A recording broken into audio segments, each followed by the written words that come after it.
मत करे, ये तू पढ़ी लिखी लड़की है, मना मत करा का 10वीं पढ़ के 8 में फेल हो गई, ये चली जा।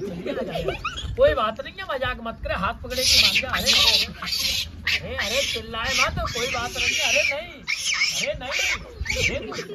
ये गाली मत दे। अरे ये गाली मत दे, थोड़ा गुस्सा हो जाएगा, पटेल आदमी है।